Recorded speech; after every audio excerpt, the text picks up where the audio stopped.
হুজুর আমার বন্ধু রিফাত বিকাশ দোকানদার, ওনার দোকানে অনেক প্রবাসী স্ত্রী আসে। এখন আত্মীয়তার অনেক লোকেরা দেখে এটাকে মিথ্যা খারাপ অপবাদ দেয়। এখন কি করা যায় এ নিয়ে কিছু বলেন। কিন্তু সে এখনো বিয়ে করে নাই, এ কথা আমি বলতে চাইছিলাম। রিফাত চা তো বিয়ে করে গেলেস, আর নিচের দিকে চাই হের ঘরে কবি লিখি দিবেল নাই, তুই চাইস আবার হের তো মোবাইল নম্বর তোর কাছে চলিয়ে ইয়ে। রিফাত চা তুই হতি হতি এডি করস, তুই রিফের চা আগে বিয়া করি এলা, তোর জন্য বিয়া দরকার, বিয়া দোকান যায় নইছে, তুই বিয়া কর।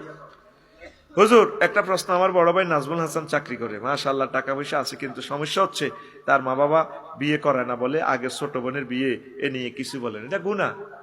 নাজমুল বিয়ে করিয়ে নেবে, ছোট বোনের জামাই আল্লাহ বানায় দেখছি, ঠিক কিনা? এটা একটা ট্র্যাডিশন আমাদের দেশে। ওই ছোট গা ছোট মাই আগার বিয়ার লাই বলি বিয়ে করে ঘুরায়, বোনের লাই ভাইয়া এত কষ্ট করতে, ভাই তৌফিকে গেছে, ভাই বিয়ে করিয়ে নেবে। তাহলে নাজমুল, নাজমুল হাসান বিয়া রেডি ইনশাল্লাহ, আমিন কও। কত প্রশ্ন দিছ বেড়া মারিনি